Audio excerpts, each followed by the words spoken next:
Criminal action Hindustan के प्रधानमंत्री कर रहे हैं। आप इनके खर्चे देखिए, हर तरफ इनका एडवर्टाइजमेंट लगा है। और यह कहना कि हिंदुस्तान दुनिया की सबसे बड़ी डेमोक्रेसी झूठ है। 115 करोड़ रुपया बैंक मैनेजर्स को जाकर के एक तरीके से डरा करके धमका करके इनकम टैक्स ऑफिसर्स ने हमारे अकाउंट से इनकम टैक्स डिपार्टमेंट और सरकार को वापस ट्रांसफर करा दी। 1 महीने पहले यह हुआ और किसी संस्था ने, हिंदुस्तान की संस्था ने, किसी कोर्ट ने, किसी इलेक्शन कमीशन ने चूं तक नहीं कहा। मैं कहना नहीं चाहता कि बीजेपी ने किस तरीके से कंपनियों से पैसे लिए। This we all believe is unprecedented and undemocratic. कोशिश करी जा रही है कि फाइनेंशियली कांग्रेस पार्टी को पंगु बना दिया जाए। अगर प्रमुख विपक्षी पार्टी वित्तीय तौर के ऊपर पूरी तरीके से पंगु हो जाए, कोई कार्य नहीं कर सके, पब्लिसिटी के ऊपर पैसा नहीं खर्च कर सके, कैंपेन के ऊपर पैसा नहीं खर्च कर सके, अपने कैंडिडेट्स को पैसे नहीं दे सके, तो फिर चुनाव किस बात का?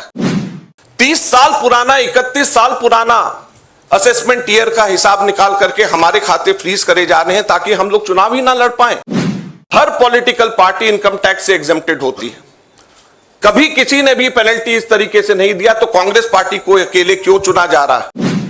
आज हम अपने नेता को एक शहर से दूसरे शहर नहीं भेज सकते।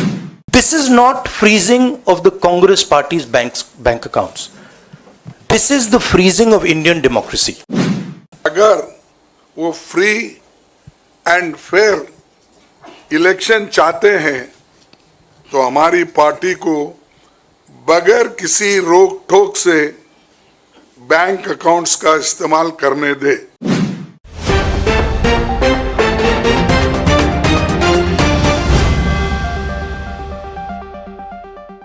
स्पर्श मल्टी स्पेशलिटी हॉस्पिटल अब गैस्ट्रोएंटेरोलॉजी की सुविधा के साथ आपकी सेवा में, साथ ही दे रहा है एम्बुलेंस के लिए टोल फ्री नंबर की सुविधा। नमस्कार, मैं हूं मयंक चतुर्वेदी और आप देख रहे हैं तीरंदाज। भारतीय जनता पार्टी ने लोकसभा चुनाव को देखते हुए ऐसा क्या कर दिया कि कांग्रेस पार्टी के दिग्गजों मल्लिकार्जुन खड़गे, जो कि अध्यक्ष हैं कांग्रेस पार्टी के, सोनिया गांधी, राहुल गांधी और अजय माकन को एक प्रेस कॉन्फ्रेंस करनी पड़ी। इस प्रेस कॉन्फ्रेंस में क्या क्या बातें हुई वो आपके लिए जानना बेहद जरूरी है। क्यों राहुल गांधी ने कहा कि भारत जो है दुनिया का सबसे बड़ा लोकतंत्र नहीं है? क्यों मल्लिकार्जुन खड़गे ने कहा कि ये चुनाव जो है फेयर नहीं है? क्यों राहुल गांधी ने ये कहा कि देश की संवैधानिक संस्थाएं जो है अपना काम अच्छे से नहीं कर रही हैं? और क्यों जो है अजय माकन ने ये कहा कि उनकी पार्टी के पैसे को बलपूर्वक आईटी के खातों में ट्रांसफर कराया गया? देखें आप पूरी प्रेस कॉन्फ्रेंस। दोस्तों, ये तो 18वीं लोकसभा के आम चुनाव की घोषणा तो हो चुकी है। देश का हर एक नागरिक इसमें भाग लेने के लिए उत्सुक है। भारत पूरी दुनिया में अपने लोकतंत्र मूल्यों और आदर्शों के लिए जाना जाता है। किसी भी लोकतंत्र के लिए निष्पक्ष चुनाव अनिवार्य होता है, एसेंशियल होता है। साथ ही ये भी अवश्य होता है कि सभी राजनीतिक दल के लिए लेवल प्लेइंग ग्राउंड यानी समान लेवल प्लेइंग फील्ड हो, सभी के पास समान रूप से संसाधन हो। ये नहीं कि जो सत्ता में है उनका रिसोर्सेस पर मोनोपोली हो। ये नहीं कि उनका मीडिया पर एक अधिकार हो। ये नहीं कि सत्ताधारी दल का संवैधानिक तथा न्यायिक संस्था जैसे आईटी, ईडी, इलेक्शन कमीशन, इन अपने दूसरे ऑटोनमस बॉडीज पर प्रत्यक्ष अथवा परोक्ष नियंत्रण हो। दुर्भाग्य से जो पिछले दिनों में सुप्रीम कोर्ट के हस्तक्षेप के बाद जो इलेक्टोरल बॉन्ड चुनावी चंदा बॉन्ड के बारे में जो तथ्य निकलकर सामने आए वो बहुत ही चिंताजनक है, शर्मनाक भी है, क्योंकि इससे हमारे देश के छवि को ठेस पहुंची है। हमारे देश ने पिछले 70 सालों में निष्पक्ष चुनाव और स्वस्थ लोकतंत्र की छवि बनाई थी, उस पर प्रश्न चिन्ह आज उठ गया है।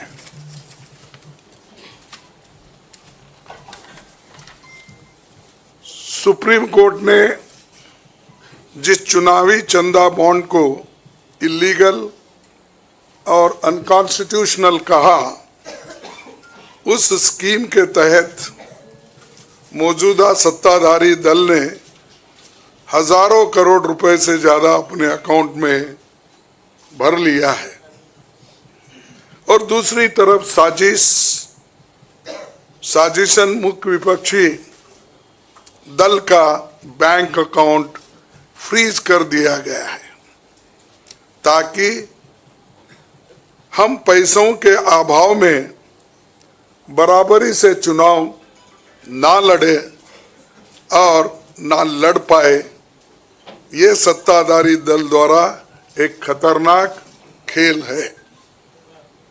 इसके दूरगामी प्रभाव होंगे, क्योंकि अगर डेमोक्रेसी को इस देश में बचाना है तो लेवल प्लेइंग ग्राउंड होना चाहिए। ऐसा भी नहीं होना चंद देशों में चुनाव हो रहे हैं, 99% वोट एक ही आदमी ले रहा है। ऐसा आपको तो मालूम हो गया रिसेंटली किन किन देशों में ऐसा हुआ है। तो ये सत्ताधारी दल द्वारा एक खतरनाक खेल खेला गया है। इसके दूरगामी प्रभाव होंगे, पर यह स्पष्ट है कि इस तरीके से किसी राजनीतिक दल को असहाय बनाकर चुनाव लड़ने में बाधा उत्पन्न कर और फ्री एंड फेयर इलेक्शन कभी नहीं कहा जा सकता। देश की जनता, एक आम नागरिक एक देख सकता है कि बीजेपी ने चुनावी चंदा बॉन्ड से 56% पैसे हासिल किए हैं, वहीं कांग्रेस को 11% ही मिले हैं। और ये वो पैसे जो बॉन्ड से बीजेपी ने लिए हैं, इसके अलावा जो कैश में इनके पास आता होगा तो कोई अकाउंट ही नहीं है। आप इनके खर्चे देखिए, हर तरफ इनका एडवर्टाइजमेंट लगा है और एडवर्टाइजमेंट में भी मोनोपोली बना ली है। प्रिंट मीडिया हो, टीवी हो और सोशल मीडिया हो, इनका बहुत डोमिनेशन है।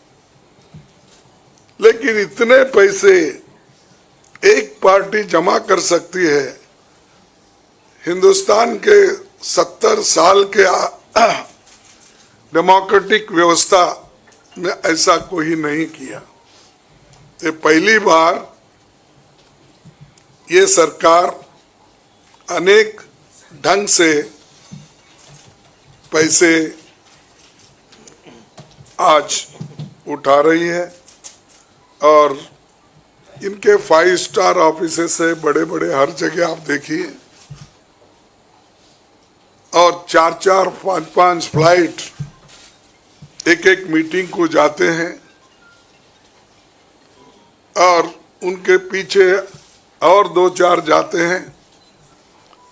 एक मीटिंग का इतना खर्च होता है तो शायद ही कोई पार्टी,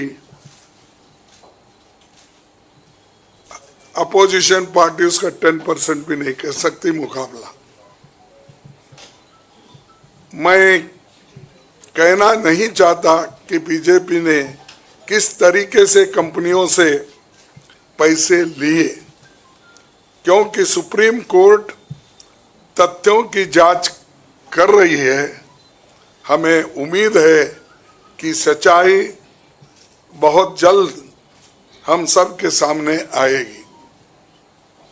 और अंत में मैं देश के संवैधानिक संस्थाओं से अपील करता हूं कि अगर वो फ्री एंड फेयर इलेक्शन चाहते हैं तो हमारी पार्टी को बगैर किसी रोक टोक से बैंक अकाउंट्स का इस्तेमाल करने दे, और जो इनकम टैक्स का क्लेम है वो अंततः कोर्ट के निर्णय के अनुसार सेटल हो जाएगा। राजनीतिक दल टैक्स नहीं देते, बीजेपी कभी इनकम टैक्स नहीं दी, लेकिन ये लागू सिर्फ कांग्रेस पे हो रहा है। कोई पॉलिटिकल पार्टी इनकम टैक्स के दायरे में नहीं आते, सच है ना?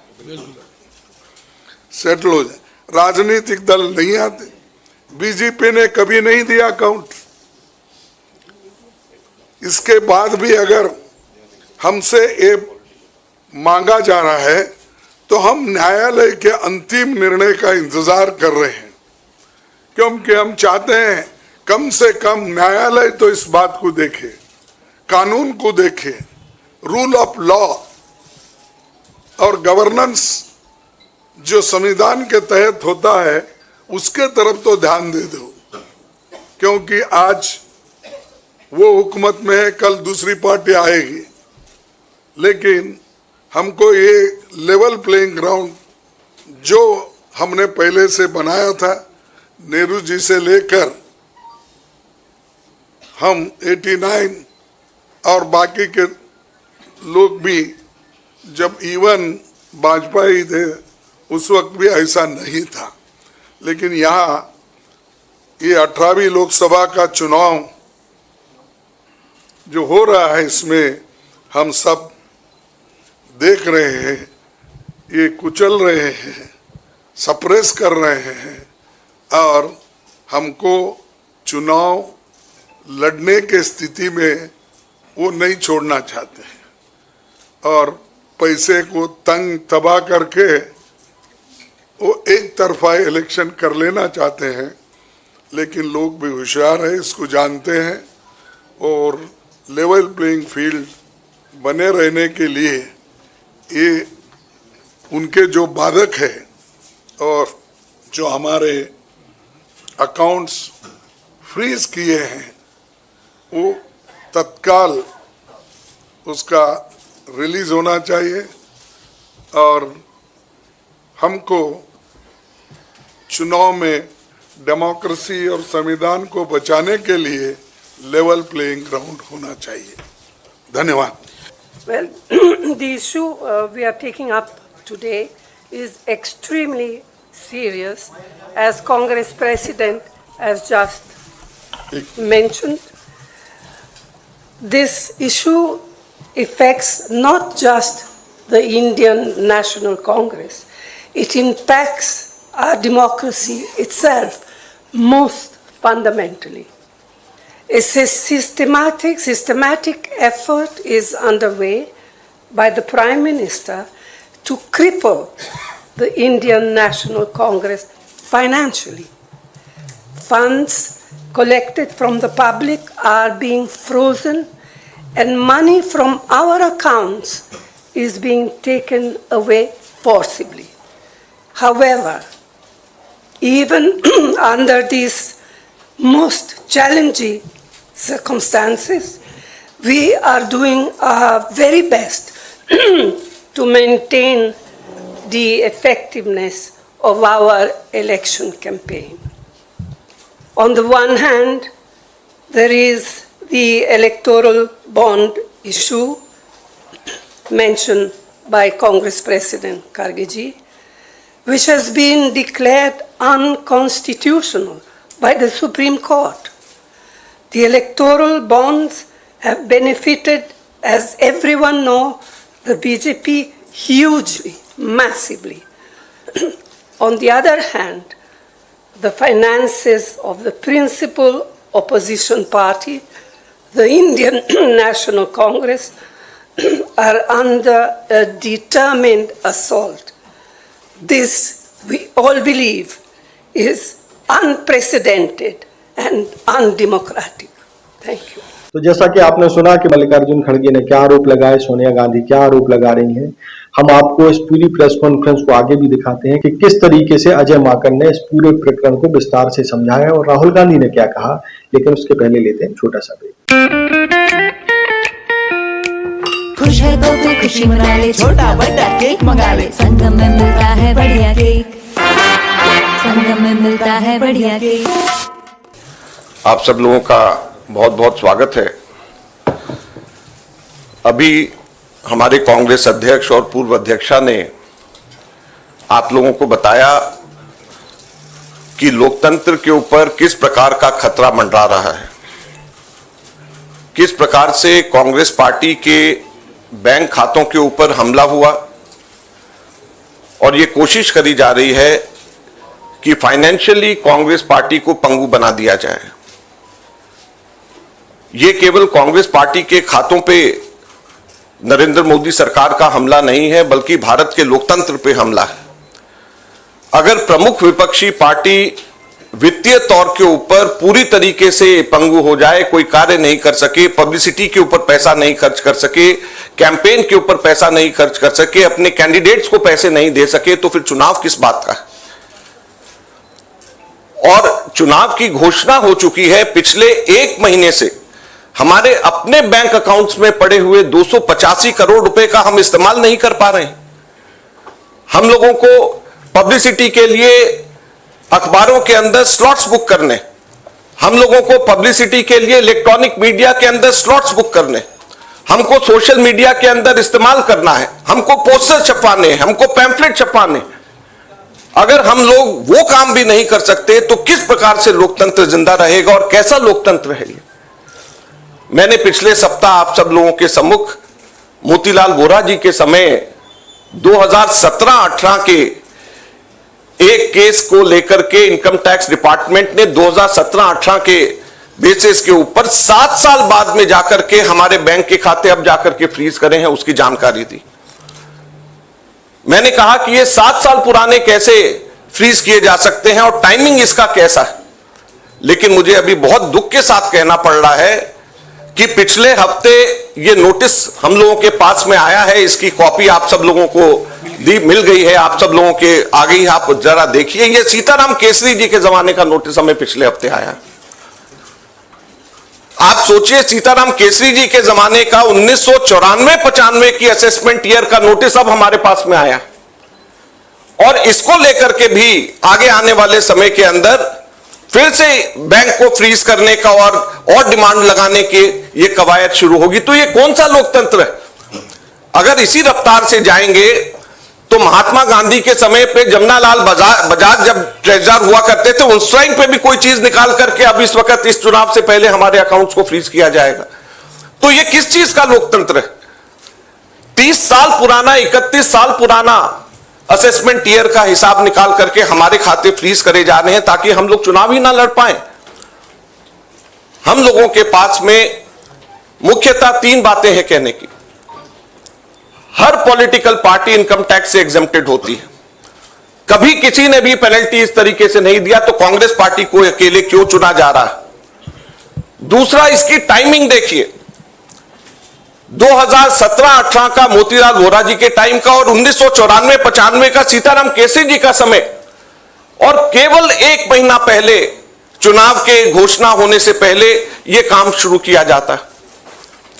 और तीसरा, क्वांटम ऑफ पनिशमेंट देखिए कि कितना बड़ा पनिशमेंट। क्या हमारे सिर्फ 0.07% पूरा 199 करोड़ का कैश में हमारे अपने एमपीज ने अपनी तनख्वाह दी, उसकी वजह से 0.07% की अनियमितता की वजह से 106% की पेनल्टी हमारे ऊपर लगाई गई, 106% की।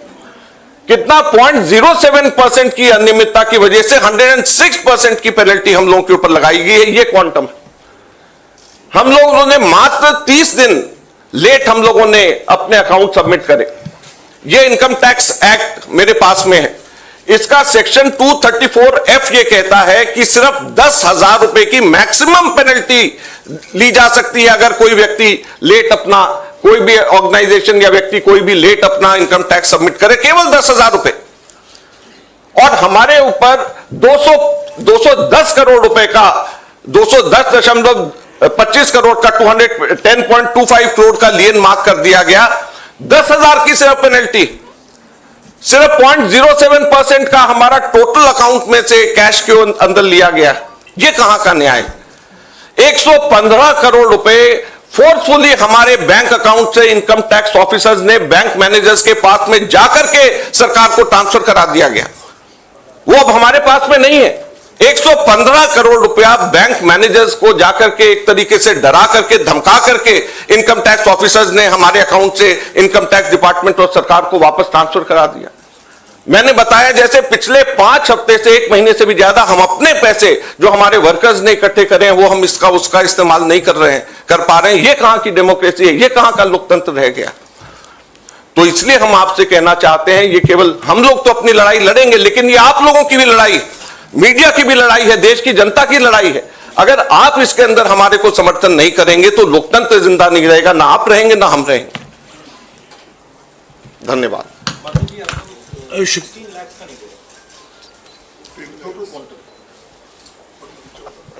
14 हमारा टोटल जो है 14,40,000 बनता है, जो 0.07% है।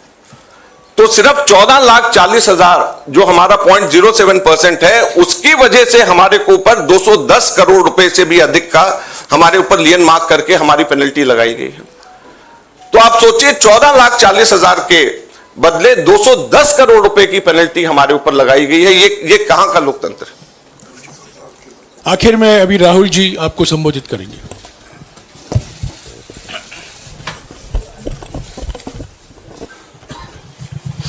Thank you for coming here this morning. 1 महीने पहले कांग्रेस पार्टी के सारे बैंक अकाउंट फ्रीज कर दिए गए। आप सोचिए, आप किसी परिवार के बैंक अकाउंट फ्रीज करिए, किसी व्यक्ति के बैंक अकाउंट फ्रीज करिए, किसी बिजनेस के बैंक अकाउंट फ्रीज करिए, किसी भी संस्था के बैंक अकाउंट फ्रीज करिए, होता क्या है? एकदम खत्म हो जाता है। अगर आपने किसी परिवार का बैंक अकाउंट फ्रीज कर दिया, भूखे मर जाते हैं। वो कांग्रेस पार्टी के साथ किया जा रहा है। 1 महीने पहले यह हुआ और किसी संस्था ने, हिंदुस्तान की संस्था ने, किसी कोर्ट ने, किसी इलेक्शन कमीशन ने चूं तक नहीं कहा। सब ड्रामा देख रहे हैं। 20% हिंदुस्तान के लोग कांग्रेस पार्टी को वोट देते हैं। हम 20% लोगों को रिप्रेजेंट करते हैं। और आज हम रेलवे टिकट नहीं खरीद सकते। आज हम अपने नेता को एक शहर से दूसरे शहर नहीं भेज सकते। हम एडवर्टाइजमेंट नहीं लगा सकते। और क्यों? 14 लाख रुपए 7 साल पहले 14 लाख रुपए का इशू है और 200 करोड़ रुपए का फाइन, और सारे के सारे बैंक अकाउंट फ्रीज कर दिए। जब इनकम टैक्स, ये दिखाना मुझे जरा, सॉरी क्या 200 करोड़, जब इनकम टैक्स, साफ इनकम टैक्स की जो एक्ट है साफ कहता है कि ज्यादा से ज्यादा 10,000 रुपए का फाइन लगेगा। तो यह है हिंदुस्तान का लोकतंत्र।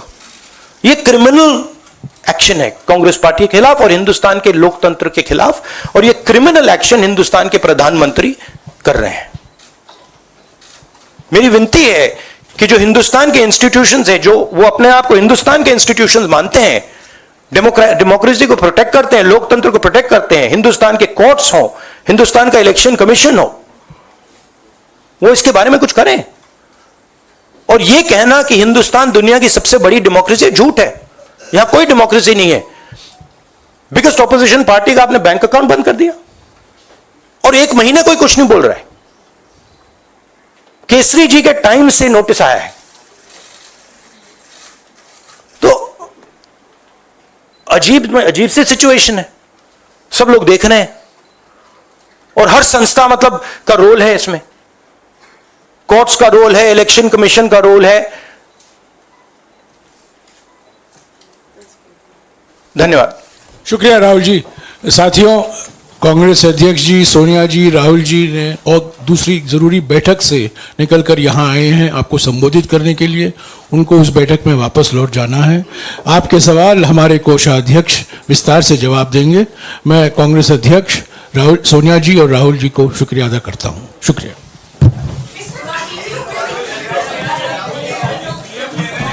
No, 1 second. Look, 1 second. Look, please understand. This is not freezing of the Congress party's bank accounts. This is the freezing of Indian democracy. That is what is happening here. Okay. So we are unable, as the biggest opposition party, we are unable to take any action. There's no action we are able to take. We cannot send our leaders anywhere. We cannot book advertisements. We cannot do anything. What else is it if it's not an assault on democracy? स्पर्श multi speciality hospital बेहतरीन cardiology की सुविधा expert doctor के साथ ही दे रहा है ambulance के लिए टोल फ्री नंबर की सुविधा 480030911616। स्पर्श मल्टी स्पेशलिटी हॉस्पिटल, एक एहसास अपनेपन का।